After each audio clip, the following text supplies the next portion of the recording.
বাজার থেকে নিয়ে আসলো তিতে গিমে। তো ভাবলাম ভালো করে রান্না করে নিই। হ্যালো ভিউয়ার্স, শুভা লাভস কুকিংয়ে আপনাদের সবাইকে স্বাগত। এই যে গিমাগুলো দেখছেন, এগুলো বাজার থেকে নিয়ে আসছে আমার হাজব্যান্ড। তো ভাবলাম এগুলো কি করা যায়। অনেক আপুরা বলেছেন এটা যেন আমি আলু দিয়ে ভাজি করি। আসলেই খেতে দুর্দান্ত, এবং এই গিমে শাক খেলে কিন্তু রক্তও হয় ভালো, এবং যত কৃমিনাশক প্রবলেম আছে এই গিমে শাকটা কিন্তু কভার করে দেয়। তো যাই হোক, আমি গিমের শাকটাকে সুন্দর করে কেটে নিয়েছি, ধুয়ে বেছে সব কিছুই কমপ্লিট করে নিয়েছিলাম। তো এখানে অনেকটা পরিমাণ দিয়েছি রসুন, আর এখন দিয়ে দিলাম হালকা একটু লবণ। তো রসুন আর লবণটা ভালো করে ভেজে নিচ্ছি। আর এদিকে আপনাদেরকে একটা কথা বলবো, শুভা লাভস কুকিং যদি আপনাদের কাছে ভালো লাগে অবশ্যই লাইক কমেন্টস ফলো দিয়ে আমার এই পেজটিকে সাপোর্ট করবেন। ইনশাল্লাহ নতুন নতুন রেসিপি দেওয়া ট্রাই করব।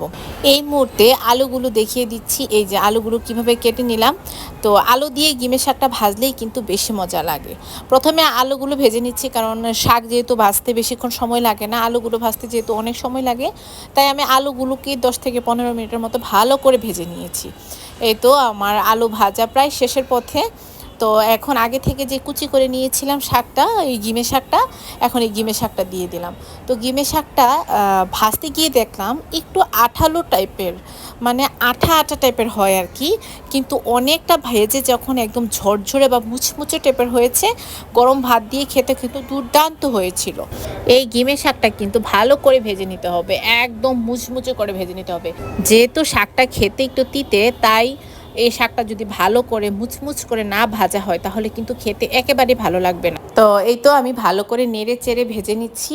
ভাজতে গিয়ে একটা জিনিস আমি লক্ষ্য করলাম, এটা থেকে এক ধরনের আঠালো টাইপের কিছু বেরিয়ে এসেছে। এটা কিন্তু ভয়ের কিছু নেই, এটা ভালো করে ভাজলে ওই আঠালো টাইপের যে জিনিসটা এটা থাকে না আর কি, ওই ভাবটা থাকে না।